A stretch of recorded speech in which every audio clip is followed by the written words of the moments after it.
আমি খুব ভালো নৃত্যশিল্পী কিন্তু না, আমি খুব পচা নাচি, কিন্তু আমার নাচতে ভালো লাগে। হাইড্রোফেশিয়াল এগুলো কিছু বুঝি না, একদমই বুঝি না, আমার কাছে অনেক ডিফিকাল্ট লাগে। আর মনে হয় যে আল্লাহ খারাপ বানায় ভালো।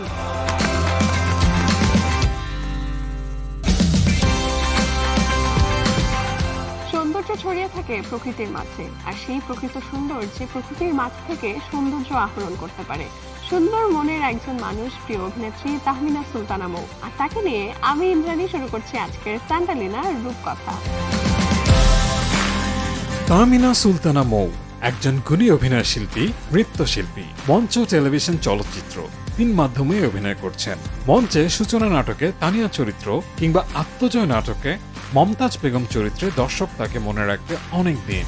1999 সালে চোর চোর নাটকের মাধ্যমে টেলিভিশন নাটকে অভিষেক হয় তার। মাছরাঙা টেলিভিশনে ফুল এইচডি, হাউসওয়াইফস ধারাবাহিকে তার অভিনয় বেশ প্রশংসিত হয়। খুব শীঘ্রই তার অভিনীত সংবাদ চলচ্চিত্রটি মুক্তি পাবে। স্যান্ডালিনার রূপকথায় আমাদের আজকের অতিথি তাহমিনা সুলতানা মৌ।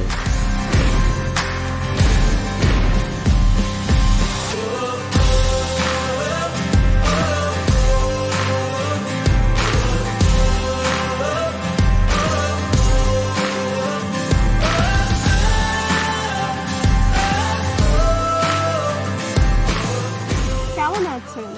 ভালো, তুমি কেমন আছো? আমি খুব ভালো আছি। কি সুন্দর লাগছে এই রংগুলো, আমি দেখেছি এই গাঢ় রংগুলো আপনাকে খুবই মানায়। আপনার কাছে সৌন্দর্যের ব্যাখ্যা যদি জানতে চাই, যে একজন মানুষের বাহ্যিক সৌন্দর্য আপনার কাছে কতটা ইম্পর্টেন্ট? আমার কাছে ইনার বিউটিটা অনেক বেশি ইম্পর্টেন্ট।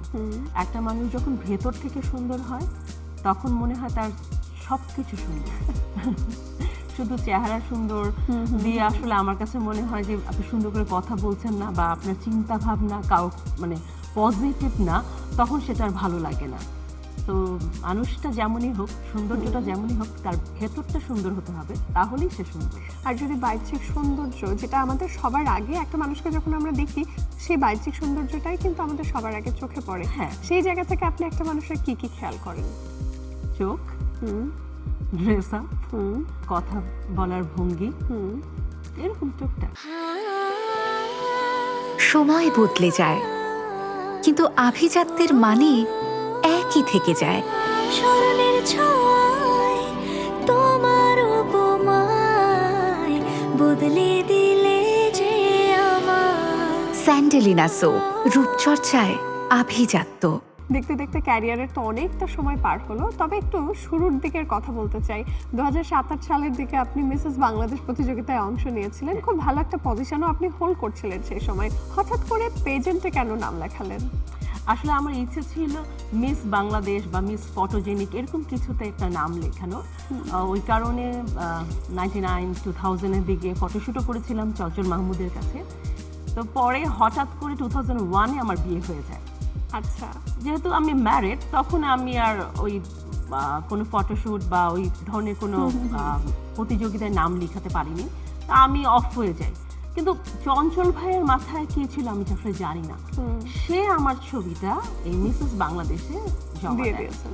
হ্যাঁ, তারপরে যেহেতু সে দিয়েছে, তো আমি তাকে অনার করে ওটাতে অংশগ্রহণ করি, অনেক দূর পর্যন্ত যাইও। পরে যেটা হয় বাংলাদেশে, মানে মিসেসরা এই ধরনের একটা প্রতিযোগিতা করবে এটা অনেকেই মানতে পারেনি, যার কারণে হঠাৎ করে এটা বন্ধ হয়ে যায়। কিন্তু ওটা বন্ধ হয়ে যায় ঠিক আছে, কিন্তু আমার পথ চলা কিন্তু বন্ধ হয়ে যায়নি। কারণ আমি যেহেতু অভিনয় করতে ভালোবাসি, নাচতে ভালোবাসি, আমি আমার পথ চলাটা অন্যভাবে করে নিয়েছিলাম। আফটার মাদারহুড আপনার কাজের জায়গাতে আপনি কি ফেস করেছেন? কিছুদিন আমি অফ করেছিলাম, 2 বছরের মতো আমার একটা গ্যাপ ছিল। তারপরে যখন আমি কাজ শুরু করেছি, আমি বলবো আমার ডিরেক্টর, আমার রাইটার, প্রডিউসার, তাদের অনেক হেল্প ছিল। তারা চাইতো আমি যেন কাজটা শুরু করি। আমিও ভয় পাচ্ছিলাম আবার শুরু করব কি করব না, পারবো, মানে হয় না যে বাচ্চা রেখে আমার কেমন লাগবে। পরে শুরু করার পরে দেখলাম যে না, আসলে এটা আমার জায়গা, আমি কেন ছেড়ে দিব? কারণ কিছুদিন পরেই তো আমার মেয়ে বড় হয়ে যাবে, ও স্কুল লাইফ, লাইফ হবে, বিজি হয়ে যাবে, তখন আমি কিন্তু লোনলি হয়ে যাব। কারণ এত কষ্ট করে আমি আমার ক্যারিয়ারটা তৈরি করেছি, সেটা যাই হোক, খুব মানে বড় কিছু না বা খুব ছোট কিছু না, বাট একটা জার্নি আমার তো আছে, তাই না? আমি এটাকে এনজয় করতে চাই এবং এটাকে নিয়েই আমি চলতে চাই যতদিন বেঁচে থাকবো। আপনি নাচ করছেন ছোটবেলা থেকে এবং আমরা এখানে আসার আগে যখন মেকআপ রুমে একসাথে গল্প করছিলাম, আপনি বলছিলেন যারা নাচ করে তারা ছোট থেকেই নিজের সাজ পরিচর্যা সবকিছু নিয়ে বলতে গেলে স্বয়ংসম্পূর্ণ থাকে। ছোট থেকে নিজের রূপচর্চায় কি কি জিনিস অবলম্বন করেছেন? না, ছোট থেকে রূপচর্চা কিছু করা হতো না, তখন আসলে প্রয়োজনও ছিল না, বয়সটাই তো এত সুন্দর একটা বয়স, তখন আসলে কিছু দরকার হবে না। স্কিনে চুলে মানে পুরো দেহে একটা অদ্ভুত লাবণ্যময় অদ্ভুত, মানে এখন আমার মন খারাপ হয় যখন আমার চুল, এখন তো নষ্ট হয়ে গেছে, আগের সেই চুল নেই। আমার মেয়ের চুল দেখে সবাই বলে আল্লাহ 1 ইয়ার এত সুন্দর চুল কোত্থেকে পেলো, তখন আমি বলি এটা আমারই ছিল, এই চুলটা আমার থেকেই এসছে। এখন একটু একটু করা হয়, বাট আগে একদমই করা হতো না। আমরা দেখলাম হুট করে গত বছর আপনি ওজন টোজন কমিয়ে একেবারে ঝরঝরে হয়ে গেলেন। আপনার ফিটনেস মন্ত্রটা কি ছিল?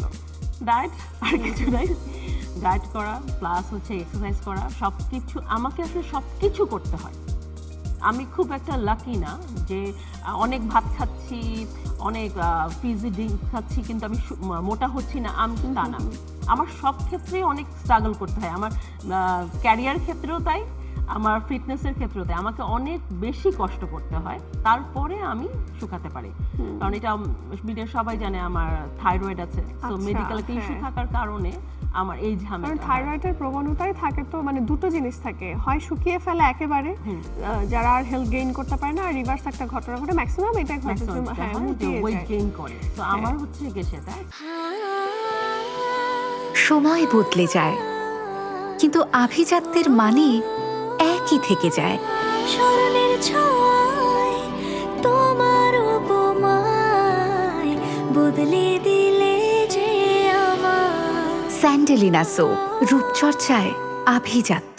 সেক্ষেত্রে আমি আপনার কাছ থেকে স্পেসিফিক ভাবেই জানতে চাই যে আপনি মানে কি কি খাবার বাদ দিয়েছিলেন এই সময়ে, এই ডায়েটের সময়টাতে, কোন কোন বেলায় কি কি খেয়েছেন। আই থিঙ্ক এটা শোনার পরে অনেকেই কিন্তু উদ্বুদ্ধ হবেন। আমার কাছের মানুষে অনেকে রয়েছেন যে আচ্ছা আমার থাইরয়েড হয়েছে, মুটিয়ে যাচ্ছি, আমার দ্বারা বোধহয় কিছু হবে না, তারা চেষ্টাটা চালান না। ইন্দ্রজিৎ, এই বিষয়ে যদি কথা বলতে চাই না, সবচেয়ে ইম্পর্টেন্ট যেটা, থাইরয়েড না তোমাকে অনেক ডাউন করে রাখে।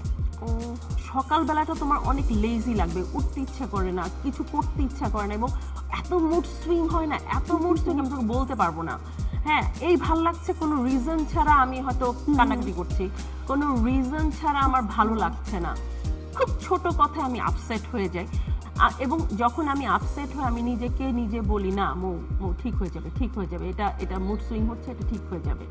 আমার শুটিং স্পটে আমার কলিগরা, তারা তো এখন আমার অনেক পুরনো কলিগ, বন্ধু হয়ে গেছে, তারা জানেন। একদম শুরুর দিকে আমি বলতাম না না আমার থাইরয়েড আছে, আমি কখন কি বলবো, আমি কাজ করবো না। ওরা বলতো যে না আমরা বুঝবো, তুমি যখন যদি কখনো খারাপ বিহেভ করো বা কোনো কিছু, তখন আমরা বুঝবো যে আচ্ছা এটা মুড সুইং হচ্ছে। আসলে ওরা বোঝে।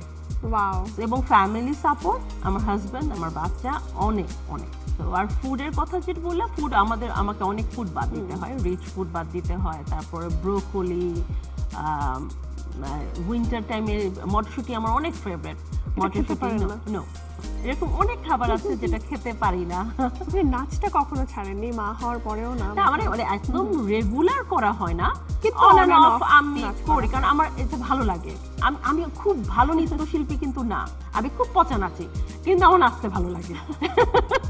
অনেস্টলি আপু, আমার একটা ভুল ধারণা ভেঙে গেল। আমি জানলাম যে মুড সুইং এর অনেক ইস্যু হয়, যেটা মাতৃত্বের পরেও হয়, যেটা আমরা পোস্টপার্টাম ব্লুজ বলে জানি। অনেকে বুঝতে চান না যে মা এমন কেন করছে, কারণ অনেক এলোমেলো হয়ে যায়, নিজে কেয়ার করতে পারেন না। 9 মান্থ তোমাকে সবাই এত প্যাম্পারিং করছে, তাই না? কি খাবা তুমি, কোথায় বসবা, তাই সবাই তোমাকে মাম্মি মাম্মি করে ডাকছে, মানে সবাই তোমার খবর নিচ্ছে, বেবি শাওয়ার হচ্ছে, হঠাৎ করে সবকিছু অফ, অ্যাটেনশন চলে যায় বাচ্চার দিকে। তো তখন কিন্তু একটু লোনলি লাগে যে ও কেউ আমাকে দেখছে না, বা হাজবেন্ড যদি প্রপার অ্যাটেনশন না দেয়, তার পৃথিবী হঠাৎ করে তুমি ছিলা হঠাৎ করে চেঞ্জ হয়ে গেল, তখন একটা ফ্রাস্ট্রেশন কিন্তু কাজ করে। তো এটার জন্য আমি বলবো ফ্যামিলি অনেক ইম্পর্টেন্ট, ফ্যামিলিকে বুঝতে হয়, সাথে তোমাকেও পজিটিভ হতে হবে যে না আমি নিজেকে মোটিভেট করবো, আমি নিজেকে ঠিক করব, তাহলে সম্ভব। এখন আমি যদি হাল ছেড়ে দিই না আমাকে দিয়ে আমাকে দিয়ে কিছুই কিছু হবে না, হবে না। তাহলে তার হবে না। বাই দ্য ওয়ে, এবার একটু আসতে চাই ধাপে ধাপে আপনার সৌন্দর্য চর্চার গল্পটা এবার শুনতে চাই। ফ্যাশনের ক্ষেত্রে আপনি কি কোনো ট্রেন্ড ফলো করেন? কারণ আপনার ক্যারিয়ার যে সময়টা শুরু early 2000 if I am not wrong, এরপরে প্রায় 2.5 দশক কেটে গেছে, 25টা বছর। অনেক ট্রেন্ডস এসছে চলে গেছে, আবার পুরনো অনেক ফ্যাশন স্টাইল নতুন করে এসছে, রিপিট এসছে। আপনি কি করে মানিয়ে নিয়েছেন, তাল মিলিয়ে চলেছেন এগুলোর আমি সাথে? একেবারে মানে খুব ফ্যাশনেবল তা বলবো না, একদম ফ্যাশনের সাথে চলছি তা না। আমার সাথে যেটা যায়, আমাকে যেটা মানায়, আমার বয়স অনুযায়ী আমি সেটাই করি। আমার হয়তো তুমি যে কামিজটা পরেছো এটা আমার ভাল লাগে, আমি এটা পরতে পারি। কিন্তু মনে করো যে একদম শর্ট যেটা শর্ট, ওইটা আমাকে মানাবে না।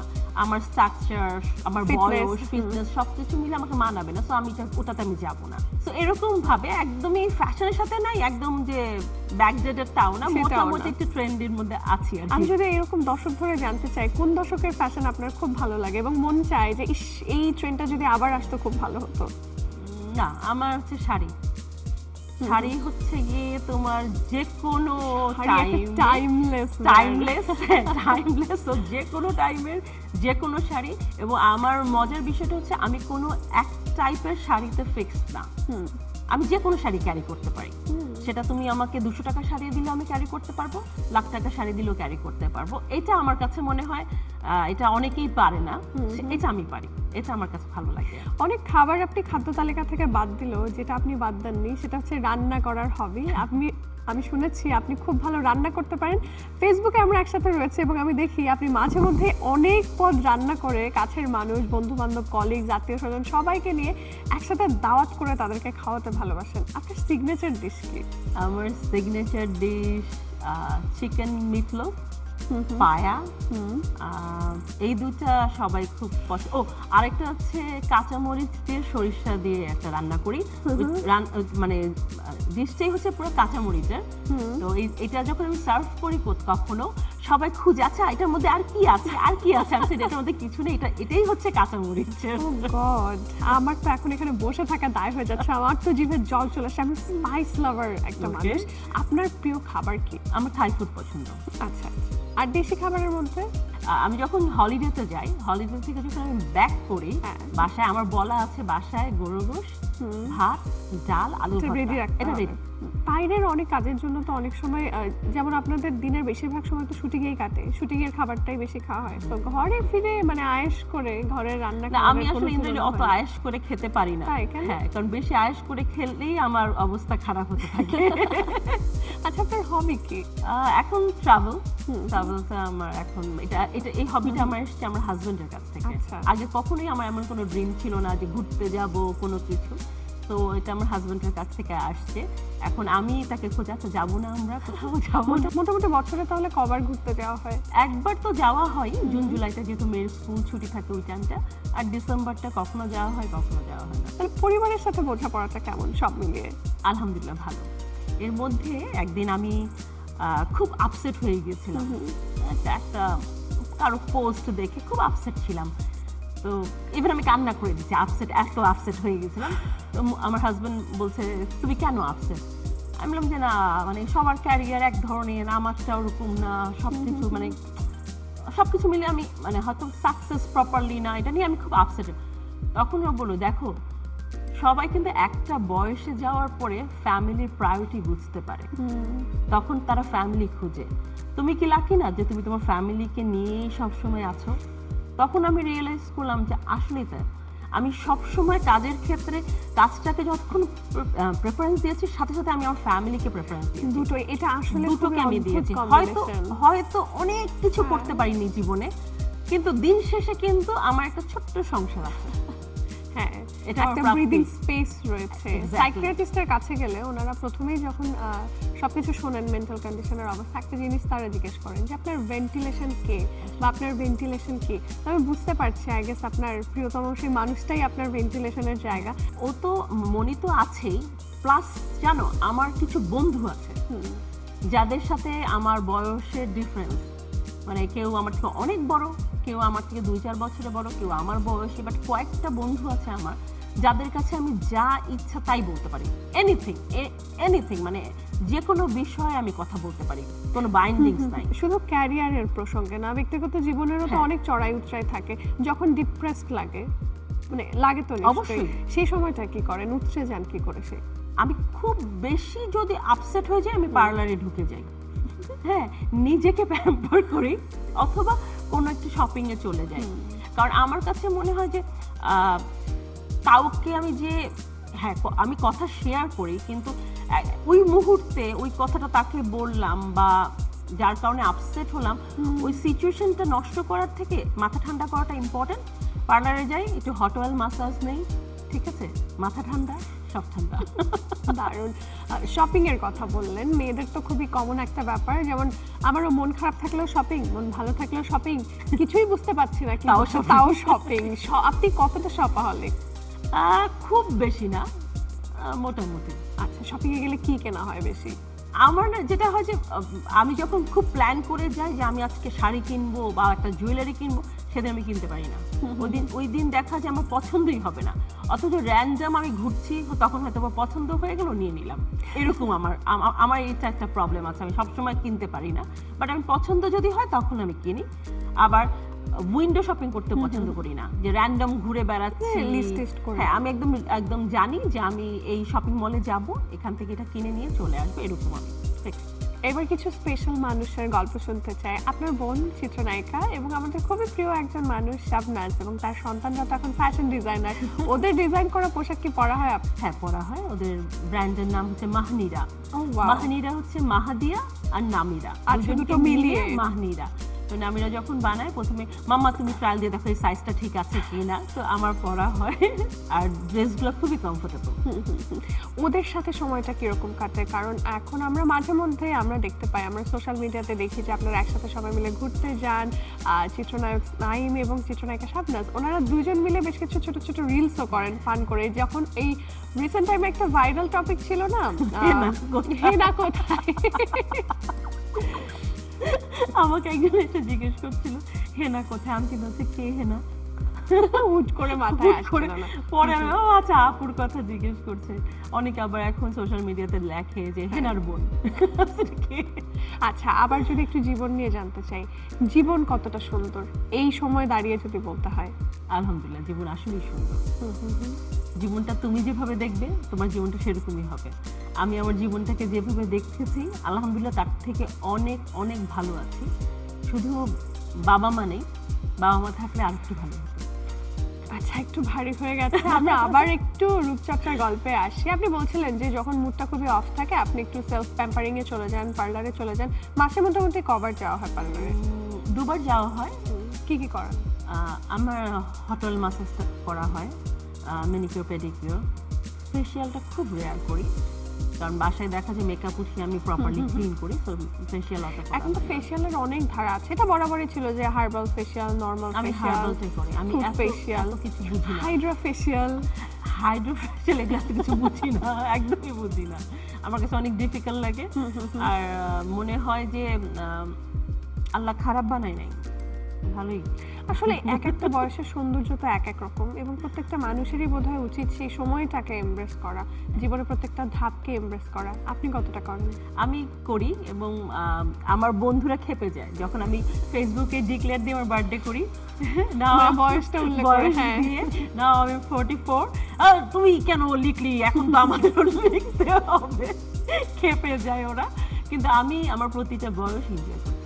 আপনি খুবই হাস্যোজ্জ্বল একটা মানুষ। দেখি এবার এই হাস্যোজ্জ্বল মানুষটাকে নিয়ে আমাদের নেক্সট সেগমেন্টটা আমরা কেমন কাটাতে পারি, বিকজ এবারে আমরা চলে আসবো আমাদের র্যাপিড ফায়ার সেগমেন্টে।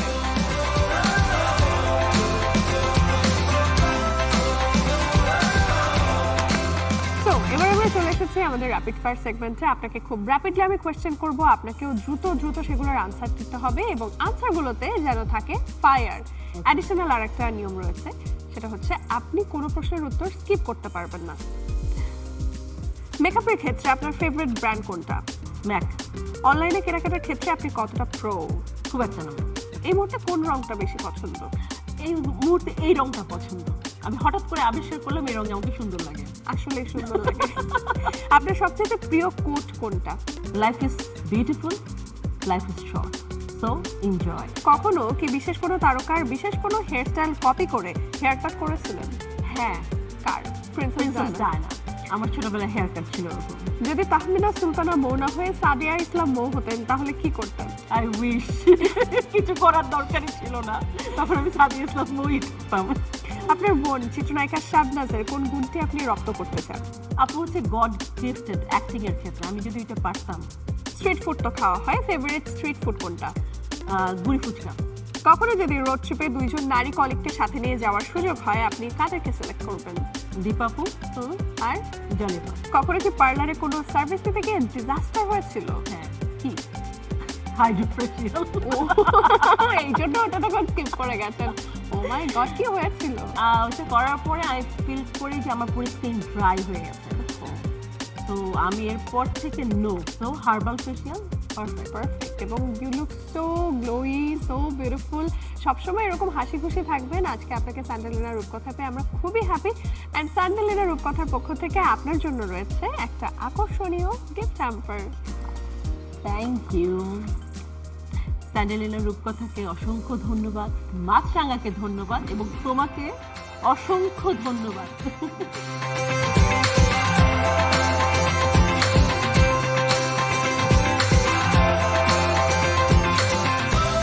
আমন্ত্রণ জানাচ্ছি রূপকথার সঙ্গে আছে আমি রাহিমা সুলতানা রীতা। আশা করি আপনারা ভালো আছেন।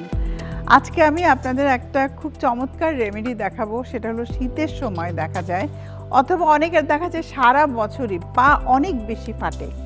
এই পা ফাটা কিভাবে আপনারা কমাবেন সেটাই আমি আপনাদের দেখাবো। আর আমার সাথে আছে নির্জনা। নির্জনা, তুমি কেমন আছো? অনেক ভালো আছি আপু, আপনি কেমন আছেন? আমি ভালো আছি। এটা হলো মোম, প্যারাফিন বলি আমরা। এটা বাজারে কিনতে পাওয়া যায়। চাইলে কেউ মোম কেটে গলিয়ে তার সাথে একটু গ্লিসারিন মিক্স করে এরকম নিচে কিন্তু গরম পানি দেয়া আছে, তারপরে সেটা ফাটা জায়গায় যদি লাগায়, তারপর এইরকম একটা ক্লিন ফিল্ম দিয়ে মানে পেপার দিয়ে র্যাপ করে রাখলে, অথবা এমনিতেও রেখে দিল, মানে সমস্যা নাই। এই পেপারটা না থাকলে তার পা ফাটা কমে যাবে।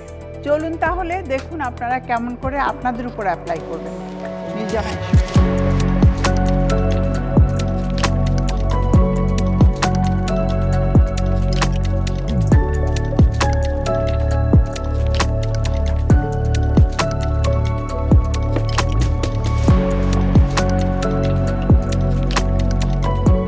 প্যারাফিন এখানে গরম করে রেখেছি, সেই প্যারাফিনটাই এখন হাতে দেখাবো। অনেকের হাতেরও সাইডগুলো ফেটে যায়, হাত পা দুই জায়গায় আপনারা এটা ব্যবহার করতে পারেন। নির্জনা, তুমি যদি একটু খুলে দাও তাহলে আমার জন্য ইজি হয়। এইটার উপরে তোমার হাতটা রাখো।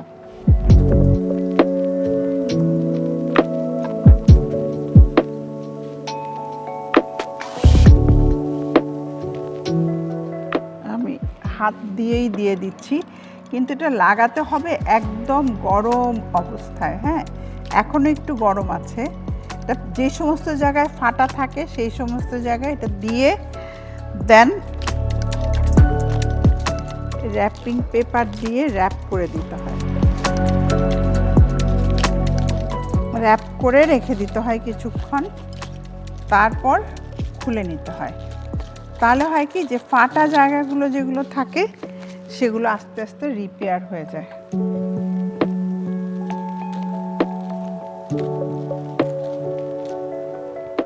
মনে করো তুমি প্যারাফিন পেলে না, মোম গলিয়েও লাগাতে পারো। প্যারাফিনই আসলে মোম, ওইটা একটু সফট। এই তোমাকে আমি যেটা লাগালাম, আর এটা হার্ড।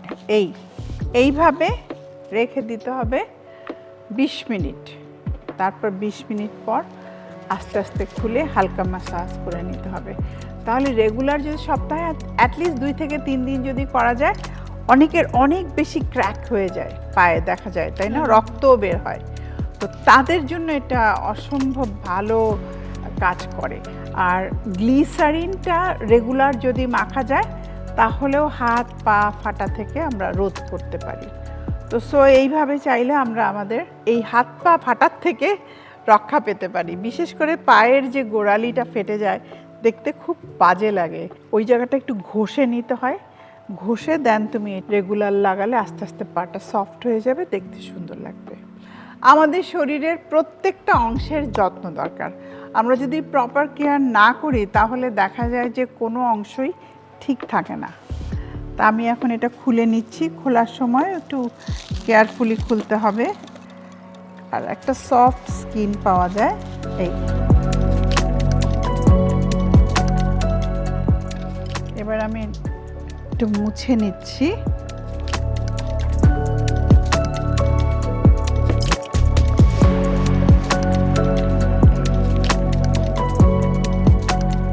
এরপর যেটা করতে হবে, একটু অয়েল মাসাজ অথবা গ্লিসারিন আমরা লাগিয়ে দিতে পারি। গ্লিসারিনটাই বেশি ভালো, এটা স্কিনটাকে সফট রাখে।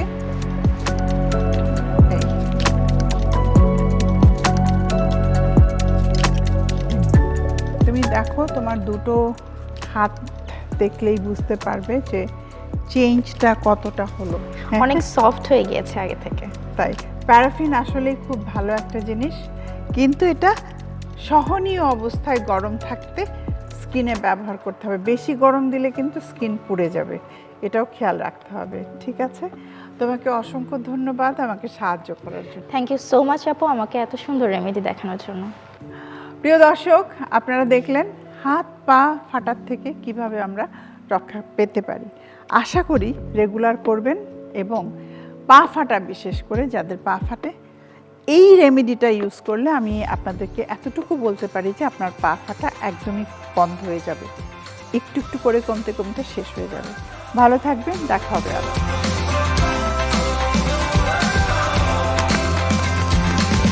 প্রিয় দর্শক, আপনাদেরকে অভিনন্দন জানাচ্ছি আপনাদের প্রিয় অনুষ্ঠান স্যান্ডেলিনা রূপকথায়। সাথে আছে আমি সালদিন, আমার সাথে আছে শিলা এবং শ্রাবণ।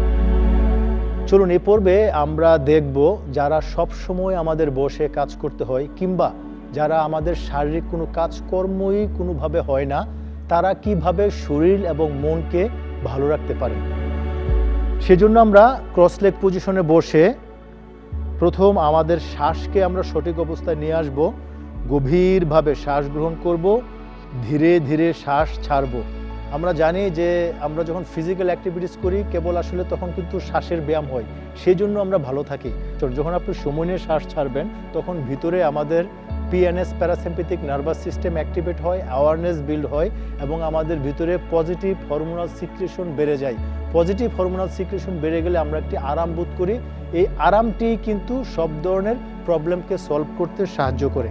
আমরা তারপর মেডিটেশন করব, আমাদের চিন্তাকে, মনকে একটি জায়গায় রাখবো। সেটি হতে পারে নাকের ডগা, হতে পারে কপাল, অথবা হতে পারে আপনার শ্বাসটি কিভাবে আপনার ভিতরে প্রবেশ করছে, কিভাবে বের হচ্ছে, আপনি এখানে মনোযোগ দিন। এর ফলে আমাদের অ্যাওয়ারনেস বিল্ড হয়। অ্যাওয়ারনেস বিল্ড হলেও ভিতরে একটি আরাম অবস্থা সৃষ্টি হয়। সেজন্য মেডিটেশন হলো এমন একটি প্রক্রিয়া, যে প্রক্রিয়ার মাধ্যমে এমন কোনো শারীরিক এবং মানসিক সমস্যা নেই যেটাকে সে সলভ করতে পারে না। মেডিটেশন করবার পর আমরা এখান থেকে ধীরে ধীরে বের হয়ে আসব। বের হয়ে আমরা আমাদের পা সামনে দুটি নিয়ে যাব, কারণ আমরা জানি যারা আমরা সবসময় বসে থাকি তারা কিন্তু এই বডির জয়েন্টগুলোর মূলত কোনো কাজ করি না, কোনো মুভমেন্ট হয় না, যার ফলে জয়েন্টগুলো স্টিফ হয়ে যায়, যার ফলেই কিন্তু সব ধরনের সমস্যার সৃষ্টি হয়। সেই জন্য আমাদের টার্গেট থাকবে জয়েন্টগুলোকে লেন্থেন করা, স্পেস করে দেওয়া। আপনি যখন জয়েন্টগুলোকে স্পেস করে দেবেন, গভীরভাবে শ্বাস গ্রহণ করবেন, সেই জায়গাগুলো স্বাস্থ্যবান হবে। সেই জন্য আমরা গভীরভাবে শ্বাস গ্রহণ করে ধীরে ধীরে আস্তে আস্তে যতটুকু সম্ভব নিচের দিকে নামবো। সবাই পাকে স্পর্শ করতে না পারলেও যার যতটুকু সম্ভব। আপনার শরীর যত বেশি নমনীয় হবে তত আপনি স্বাস্থ্যবান, শরীর যত শক্ত এবং টাইট হবে তত আপনি অসুস্থতায় পড়বেন। এইখানে আমরা কমপক্ষে 1 থেকে 2 মিনিট সময় থাকবো এবং শরীরকে রিল্যাক্স করে দেব। শরীরে কোনো জয়েন্ট বা পার্টকে আমরা স্টিফ বা টাইট করে রাখবো না। এখান থেকে আমরা ধীরে ধীরে বের হয়ে ডান হাঁটুকে ভাঙবো, ভেঙে ডান গোড়ালিকে বাম হাঁটুর পাশে রেখে আমরা বডিকে টুইস্ট করব। ঠিক এইভাবে, অর্থাৎ ডান হাঁটুর সাথে বাম কাঁধ। প্রিয় দর্শক, কেন টুইস্ট করব? কারণ আমাদের স্পাইন টুইস্ট হয় না। আমরা যারা সবসময় অফিসে বসে কাজ করি, কিন্তু স্পাইন টুইস্ট না হওয়ার ফলে স্পাইন স্টিফ হয়ে যায়, টাইট হয়ে যায়। স্পাইন টাইট হলে আমাদের ব্রেন থেকে যে সিগন্যালগুলো নার্ভের মাধ্যমে, স্পাইনের মাধ্যমে আমাদের সমস্ত শরীরের সব অর্গান, সব মাসল থেকে শুরু করে সবগুলো যাবার কথা সেখানে যেতে পারে না বলেই কিন্তু আমরা অসুস্থ হই। যখন আপনি এইভাবে টুইস্টটা করবেন স্পাইনকে, তখন আপনি ভালো বোধ করবেন এবং গভীরভাবে শ্বাস গ্রহণ করবেন। এখানে কমপক্ষে 1 মিনিট। ঠিক একইভাবে আমরা অপর পাশটিও করে নিব। দুটি পাশ শেষ হয়ে যাওয়ার পর এবার আমরা সোজা দাঁড়িয়ে যাব। দাঁড়িয়ে আমরা যেহেতু ফ্রন্ট ব্যান্ড করেছি, আমরা ব্যাক ব্যান্ডগুলো পরে দেখাবো। এখন আমরা দাঁড়িয়ে সাইড, সেজন্য আমরা ত্রিকোণাসনা বা ট্রায়াঙ্গেল করব। এই প্রক্রিয়ায় হাত দুটো সোজা করে গভীরভাবে শ্বাস গ্রহণ করতে করতে হাঁটুকে সোজা রেখে, এর ফলে আমাদের এই পাশ এবং আমাদের স্পাইনের সাইড যেটা অবলিক, সেটা কিন্তু আমাদের লেন্থিন হচ্ছে। আপনি এখানেও কমপক্ষে 1 মিনিট সময় থাকবেন এবং আপনার শ্বাস থাকবে ডিপ, গভীর, এবং শ্বাস ছাড়বেন ধীরে ধীরে। ঠিক একই প্রক্রিয়ায় আমরা অপর পাশটিও করে নেব। প্রিয় দর্শক, এটি হয়ে যাওয়ার পর আমরা এবার পেটের উপর শুয়ে পড়ব। এবার আমাদের সব ব্যাক ব্যান্ডগুলো হবে, যেহেতু আমরা ফ্রন্ট ব্যান্ড করেছি, টুইস্ট করেছি, সাইড করেছি। ব্যাক ব্যান্ড করার জন্য সহজভাবে আমরা হাতের পাতাকে এখানে রেখে, বুকের পাশে রেখে গভীরভাবে শ্বাস গ্রহণ করতে করতে প্রথম থুতনি, মাথা, থুতনি, তারপর চেস্ট, কোনো প্রেশার না করে ধীরে ধীরে। যোগা আসন কখনো জোর করে করা যাবে না।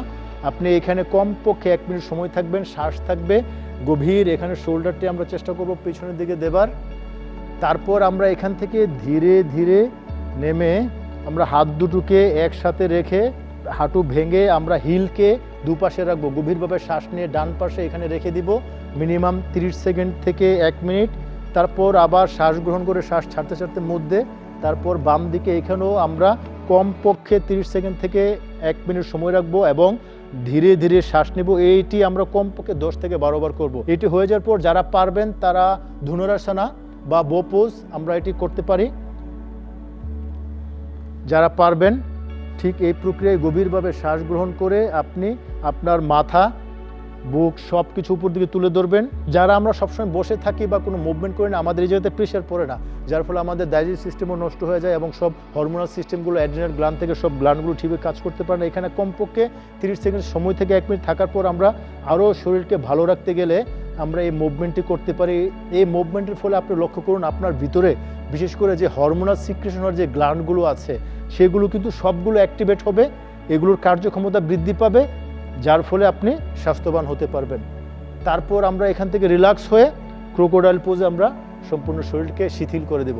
প্রিয় দর্শক, এই আসনগুলো করবার পাশাপাশি আপনি যেখানে বসে আছেন সেখান থেকেও কিন্তু এই আসনের অনেকগুলোই আপনি বিশেষ করে টুইস্টটা, এটা খুবই ইম্পর্ট্যান্ট, এই টুইস্টটা করতে পারেন।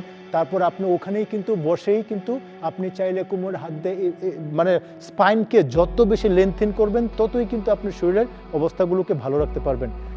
আর তার পাশাপাশি সবসময় যে বিষয়গুলো মনে রাখতে হবে সেটি হলো সবসময় পজিটিভ চিন্তা করতে হবে, সুষম খাবারের খেয়াল করতে হবে, ভালো ঘুম, এই বিষয়গুলো নিশ্চিত করতে হবে এবং এগুলো নিশ্চিত করেই আপনি একটি স্বাস্থ্যবান হতে পারেন এবং স্বাস্থ্যবান জাতি উপহার দিতে পারেন। প্রিয় দর্শক, আগামী পর্ব দেখবার আমন্ত্রণ জানিয়ে আজকের মতো এখানে শেষ করছি। ভালো থাকুন, সুস্থ থাকুন, স্যান্ডেলিনা রূপকথার সাথেই থাকুন।